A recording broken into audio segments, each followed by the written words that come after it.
15ویں صدی میں ہم ہیں۔ اب ایک بات میں کہہ رہا ہوں اور وہ میری ذاتی رائے ہے، گمان اندازہ اس میں مجھ سے اختلاف کرنے کا ہر ایک کو حق ہے۔ میرے نزدیک 15ویں صدی ہجری اب مجدد کامل الامام المہدی سلسلہ تجدید خلافت کی آخری کڑی کے ظہور کا وقت۔ اس میں مجھے ایک تو قرآن مجید سے اشارہ ملا، اشارہ ہے بلکہ تفسیر نہیں کہتا۔ میرے نزدیک قرآن مجید میں چند آیتیں سورہ مدثر کی اور چند آیتیں سورہ انشقاق کی بڑی عجیب ہے۔ سورہ مدثر کی آیات میں حضور کی آمد کا نقشہ کھینچا گیا ہے، کلا والقمر واللیل اذ ادبر والصبح اذا اسفر انہا لإحدی الکبر نذیرا للبشر لمن شاء منکم ان یتقدم او یتأخر۔ نہیں، قسم ہے چاند، کلا والقمر واللیل اذ ادبر، اور رات کی جب کہ وہ پیٹ موڑنے جانے لگے اور صبح کی جب کہ وہ اوتر ہو جائے۔ حضور سے پہلے 600 برس ایسے گزرے ہیں دنیا میں کہ نبوت کا سورج نہیں تھا، بس چاند جیسے مستعار روشنی چاند کی ہوتی ہے تو سابقہ انبیاء کی مستعار روشنی تو دنیا میں تھی، دھولی دھولی جیسی چاند کی ہوتی ہے، لیکن وہ سورج نہیں۔ لیکن اب وہ رات ختم ہو رہی ہے، واللیل اذ ادبر جا رہی ہے، محمد صلی اللہ علیہ وسلم کا سورج، یہ شمس نبوت رسالت شروع ہو گیا۔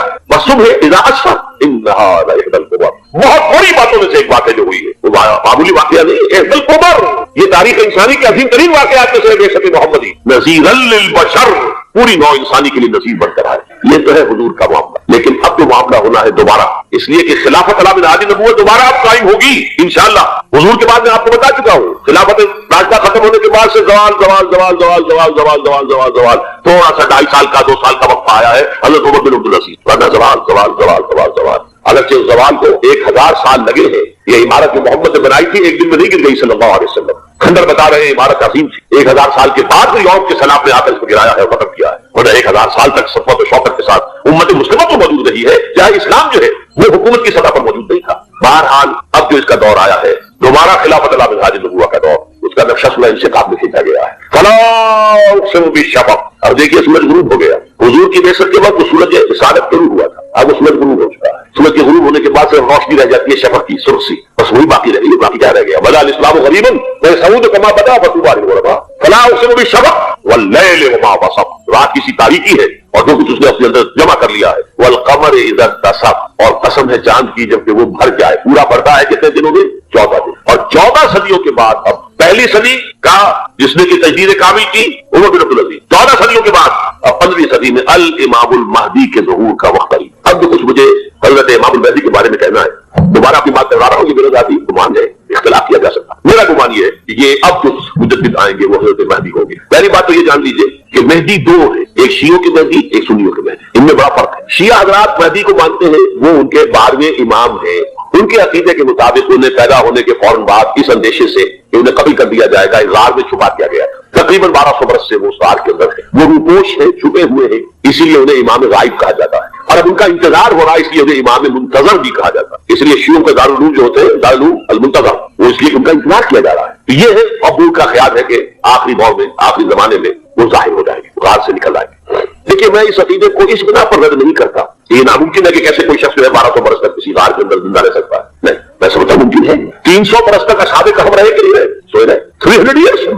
حضرت عیسیٰ اسی حیات عرضی کے ساتھ 2000 سال سے موجود ہیں آسمان پہ کہ نہیں ہے؟ آپ کو معلوم ہے حضرت عزیر 100 برس تک مرنے کے بعد دوبارہ زندہ کر دیے گئے، فامات اللہ مئۃ عام ثم بعثہ، تو ناممکنات میں سے کوئی سوال پیدا نہیں ہوتا۔ لیکن یہ کہ آیا کوئی امامت معصومہ کا تصور قرآن اور حدیث سے ہمیں ملتا ہے، پھر یہ کیا یہ موروثی امامت کہ حضرت علی کی نسل جو حضرت فاطمہ سے چلی ہے اسی میں یہ امامت ہوگی؟ اس کے لیے ہمارے پاس کوئی دلیل نہیں ہے، ہم اس کو تسلیم نہیں کرتے۔ ہم تو سمجھتے ہیں کہ معصومیت ختم ہو گئی محمد رسول اللہ صلی اللہ علیہ وسلم پر، خاتم المعصومین ہے محمد رسول اللہ، اب ان کے بعد تو اجتہاد ہے اور خلافت ہے، عام معاملات میں اجتہاد ہوگا، نظام خلافت کا ہوگا۔ تو ہمارے نزدیک جو میں جس مہدی کا نام لے رہا ہوں وہ مہدی ہے جو ایک مجدد ہوں گے، جیسے کہ مجددین کے نام میں نے آپ کو گنوائے، مرزا الفسانی ہو، شاہ ولی اللہ ہو، سید احمد بریلوی ہو، شیخ الہند ہو، ایک ہوں گے، انسان بھی پیدا ہوں گے، انسانوں کی طرح عام طور پر اپنی عمر کو پختگی کو پہنچیں گے، پھر وہ سامنے آئیں گے منظر پر، پھر وہ کام کریں گے، قیادت کریں گے، عرب میں ان کا ظہور ہوگا۔ دوسری بات یہ نوٹ کر لیجیے حضرت مہدی کے بارے میں، ہمارے ہاں احادیث کے جو مجموعے ہیں، مجھے ٹاپ کے 2 مجموعے ہیں، ان میں کہیں حضرت مہدی کا ذکر نہیں ہے، نہ صحیح بخاری میں نہ صحیح مسلم، لیکن ہم اسے نظر انداز نہیں کر سکتے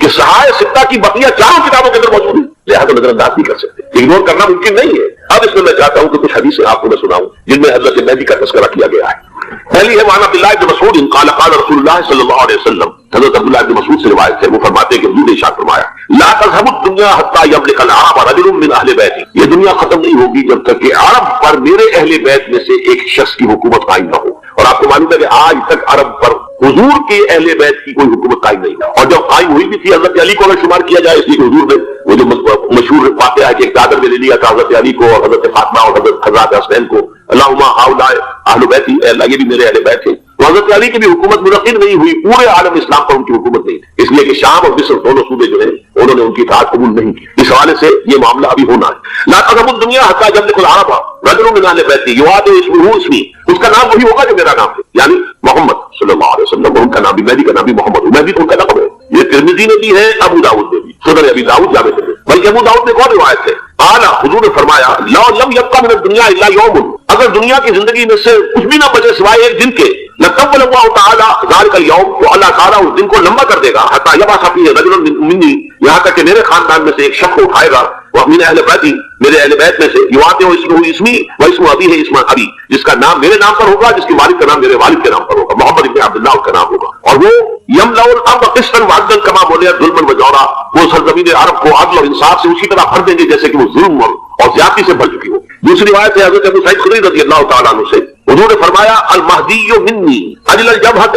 اقل الانف یملأ الارض قسطا وعدلا کما ملئت ظلما وجورا یملک 7 سنین، رواہ داؤد، کہ مہدی مجھ میں سے ہوگے بڑی روشن پیشانی والے اور بڑی کھڑی ناک والے، وہ زمین کو بھر دیں گے انصاف سے اور عدل سے جیسے کہ وہ ظلم سے بھری ہوئی ہوگی، اور وہ 60 برس تک حکومت کرے گی۔ عرب میں خالص خلافت علی منہاج النبوہ کا نظام حضرت مہدی کے ہاتھوں قائم ہوگا اور 60 برس تک قائم رہے گا عرب کے اندر، اس کا اگلا مرحلہ میں بعد میں بیان کروں گا۔ تیسری روایت، اور اس کو میں اس لیے خاص طور پر سنا رہا ہوں کہ اس میں وہی الفاظ آئے ہیں جو میں نے ابتدا میں حدیث آپ کو سنائی تھی، اس کے الفاظ ہیں۔ عن ابی سعید قال ذکر رسول اللہ صلی اللہ علیہ وسلم بلاء یصیب هذه الامه حتى لا يجد الرجل ملجا يلجا الیہ من الظلم، حضور نے ذکر فرمایا کہ ایک دور ایسا آئے گا انتہائی ابتلاء اور آزمائش اور مصائب کا کہ کسی شخص کو کوئی سر چھپانے کی جگہ نہیں ملے گی اس ظلم سے اپنے آپ کو بچانے کے لیے۔ فَيَبْعَثُ اللَّهُ رَجُلًا مِنْ حِكْمَتِي وَأَهْلِ بَيْتِي، تو پھر اللہ میرے خاندان میں سے میرے اہل بیت میں سے اٹھائے گا ایک شخص کو، فَيَمْلَأُ بِهِ الْأَرْضَ قِسْطًا وَعَدْلًا، اور اس کے ذریعے سے اللہ تعالیٰ زمین کو عدل و قسط سے بھر دے گا۔ يَرْضَى عَنْهُ صَاحِبُ السَّمَاء، یوں ہی الفاظ آ گئے۔